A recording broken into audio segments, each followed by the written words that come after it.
PLK. Namun kalau kita lihat secara GDP, secara produk domestik bruto itu hanya 6,92% ya dari GDP total aset dana pensiun. Nah, kalau kita bandingkan contoh seperti Malaysia, Malaysia itu sudah 60% dari PDB-nya ya. Terus kalau kita lihat Australia sudah 130% ya. Amerika Serikat dan Kanada sudah over dari 100%. Nah, tentunya di sini yang menjadi cambuk bagi kita, apakah dengan usia rata-rata Indonesia sudah makin. Kalau DPR itu kita secara garis besarnya ya mengapresiasi terhadap para pensiunan, ya kan, dan tentunya pensiunan itu juga punya kontribusi terhadap negara ini. Dan APBN itu kan sumbernya juga dari. Sebenarnya kalau kita lihat berdasarkan pembayaran pensiun PNS bukanlah beban negara ya, tetapi adanya konsekuensi dari skema pensiun PSUGO ya, di mana pendanaan langsung yang dijalankan pemerintah selama ini. Jadi artinya pemerintah sebagai pemberi kerja tidak memisahkan ya uang pensiun untuk tiap PNS sampai benar-benar jatuh tempo usia pensiun yang bersangkutan dan dibayarkan setiap bulan. Karena dalam keadaan susah, kita misalnya ekonomi lagi susah, langsung dibilang ini membebankan APBN, gitu loh. Banyak yang harus kita pertimbangkan. Jadi saya sih melihat bahwa ini bukan poin yang terlalu harus dijadikan beban pikiran yang berlebihan. Tata kelola daripada dana pensiun yang dimiliki oleh pemerintah itu yang harus kita lebih perhatikan. Sahabat pembelajar, berjumpa kembali bersama Imade Sidiasa Belajar Jadi Guru dalam celotehan. Celoteh kita hari ini, kita akan membahas tentang pemerintah menjelaskan bahwa skema pensiunan PNS PSUGO disebut memberikan beban yang sangat besar bagi negara. Badan Kepegawaian Negara bahkan menyebutkan jika skema ini dilanjutkan maka dapat menimbulkan beban yang lebih besar di masa depan. Nur Hasan Kurniawan selaku Ketua Umum Perkumpulan Dana Pensiun Lembaga Keuangan juga menambahkan skema tersebut bisa membesar setiap tahunnya sehingga menjadi beban yang cukup besar bagi APBN. Nah, seperti apa beritanya, mari kita simak bersama. Namun sebelumnya bagi sahabat pembelajar yang belum subscribe silahkan subscribe, like, komen dan share channel ini untuk mendapatkan celotehan terupdate.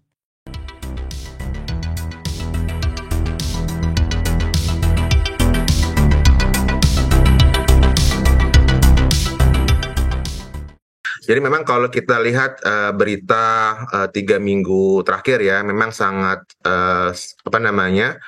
dibahas ya terkait dengan dana pensiun khususnya PNS. Ya, di mana kalau kita lihat dari Kementerian Keuangan Republik Indonesia ya, melihat bahwa pembayaran manfaat pensiun ya untuk ASN itu meningkat dalam 5 tahun terakhir. Ya, bahkan kalau dengan menggunakan perhitungan aktuari ya, kewajiban jangka panjang program pensiun pemerintah itu mencapai 2.912,9 triliun ya. Nah, itu angka itu tidak kecil ya, bahkan terus membengkak di tahun-tahun mendatang. Nah, sebenarnya kalau kita lihat berdasarkan pembayaran pensiun PNS bukanlah beban negara ya, tetapi adanya konsekuensi dari skema pensiun PSUGO ya, di mana pendanaan langsung yang dijalankan pemerintah selama ini. Jadi artinya pemerintah sebagai pemberi kerja tidak memisahkan ya uang pensiun untuk tiap PNS sampai benar-benar jatuh tempo usia pensiun yang bersangkutan dan dibayarkan setiap bulan. Nah, pertanyaannya dari mana uangnya ya? Karena selama ini tidak didanakan, maka pemerintah membayarkan pensiunan PNS dari anggaran pendapatan belanja negara atau APBN, sehingga sudah pasti pembayaran pensiun PNS dari APBN akan terus membesar tiap tahunnya karena pensiunan bertambah banyak, sementara pendanaan pensiun tidak dilakukan oleh pemerintah. Nah, apalagi kalau kita lihat usia harapan hidup orang Indonesia itu terus meningkat, Mbak Dian. Di mana sampai saat ini mencapai kurang lebih 72 sampai 73 tahun. Jadi kalau kita lihat kalau skema ini terus dijalankan ya dan tidak ada pendanaan dari pemerintah, ini akan terus menjadi beban dari negara. Kurang lebih seperti itu. Lupa like, comment, subscribe, dan share. Guys. Baik Pak Melkes Meking, Pak. Ya, di DPR kan ada fungsi anggaran, Pak. DPR sejauh ini mendukung nggak kenapa skema ini dan kenapa sejauh ini belum juga dieksekusi? Ya, basically kan kalau DPR itu kita secara garis besarnya ya mengapresiasi terhadap para pensiunan, ya kan, dan tentunya pensiunan itu juga punya kontribusi terhadap negara ini. Dan APBN itu kan sumbernya juga dari rakyat. Rakyat itu salah satunya adalah para pensiun.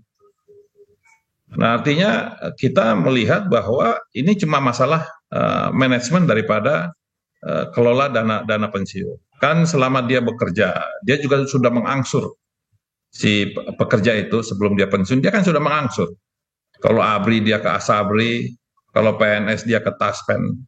Tentunya ada porsi yang mungkin pemerintah akan tanggung. Nah, ini masalah kelolanya saja. Gimana Pak? Nah, itu yang ya. Menurut saran Bapak bagaimana jadi, Pak sistem pengelolaannya yang benar Pak? Ya, itu sistem pengelolaan di Taspen maupun di ASABRI itu yang harus kita lihat gitu loh. Nah, jadi jangan kita langsung straight menyalahkan bahwa ini membebankan si Pak negara dana pensiun itu. Dan menurut hemat saya kan ini juga tidak terlalu besar-besar amat kalau dibandingin dengan kalau kita lakukan efisiensi juga masih banyak anggaran di APBN yang bisa dilakukan. Nah, sekarang masalahnya subsidi aja kita kan tidak tepat sasaran, itu juga tidak efisien. Jadi buat kami DPR kita melihat bahwa ini tidak fair kita dalam keadaan begini terus kita menghantam bahwa membebankan APBN. Ya itulah fungsinya APBN. Dan memberikan dana pensiun itu juga akan menggerakkan roda perekonomian karena mereka akan membelanjakan uang yang ada itu ke dalam perekonomian. Jadi harus lihat dari sisi yang itu juga gitu. Jangan karena dalam keadaan susah kita misalnya ekonomi lagi susah langsung dibilang ini membebankan APBN gitu loh. Banyak yang harus kita pertimbangkan. Jadi saya sih melihat bahwa ini bukan poin yang terlalu harus dijadiin beban pikiran yang berlebihan. Tata kelola daripada dana pensiun yang dimiliki oleh pemerintah itu yang harus kita lebih perhatikan. Baik. Supaya nanti pada saat jatuh tempo itu tidak terlalu berat. Baik Pak Nur Hasan, benar nggak Pak kalau sejauh ini dana pensiun ini salah kelola? Nah, Mbak Dian, ya baik Mbak Dian. Jadi kalau saya melihat seperti ini sih, saya tentunya bisa memahami ya pendapat dari Pak Mekeng dan memang kalau kita bicara tata kelola ya memang banyak sekali Pak Mbak Dian ya Pak Mekeng ya dari tata kelola dana pensiun baik itu BUMN ya ataupun swasta juga memang harus dilakukan perbaikan ataupun juga revitalisasi menyeluruh ya. Tapi tentunya di sini terkait dengan apakah memang harus menggunakan APBN? Yes ya, pembayaran dana pensiun harus menggunakan APBN karena balik lagi bahwa sudah ada hak ya dari pensiun yang harus dibayar oleh negara. Nah, tapi tentu di sini kalau saya melihat memang skema pensiun saat ini yang menggunakan Pay as you go itu juga perlu untuk ditinjau ulang kembali ya karena balik lagi dengan skema Pay as you go ya pemerintah harus menanggung pembayaran manfaat pensiun yang terus membesar ya dari tahun ke tahun ya. Jadi karena itu kalau saya pribadi mengusulkan dan mungkin juga bisa pertimbangkan ya dari skema pensiun PNS yang tadinya Pay as you go menjadi fully funded ya. Artinya bahwa setiap tahun ya bahwa pemberi kerja dalam hal ini pemerintah sudah mencicil kewajiban jangka panjang bagi ASN yang nanti akan pensiun. Selama ini itu belum dicicil ya. Jadi selama ini pada saat pensiun kemudian baru dipikirkan uangnya dari APBN untuk membayarkan manfaat pensiun bulanannya. Nah, dengan skema fully funded ya, maka pemerintah Indonesia bisa menyisihkan ya dana pensiun bagi setiap PNS secara sistematis tiap bulannya sejak mulai bekerja menjadi PNS. Skema ini justru lebih fair karena uang pensiun peasant sudah dianggarkan setiap tahun, disetorkan dan dikelola hingga dibayarkan ke pensiunan PNS tanpa melalui APBN. Jadi di sini balik lagi, saya setuju dengan Pak Mekeng bahwa tata kelola dana pensiunnya itu diperbaiki, direvitalisasi, kemudian skema dana pensiun yang saat ini PSU juga berubah menjadi fully funded, harus dicicil dari sekarang, ya. Dan di situ ada 4 keunggulan kalau itu bisa fully funded. Pertama, iuran pensiun dianggarkan setiap tahun, ya.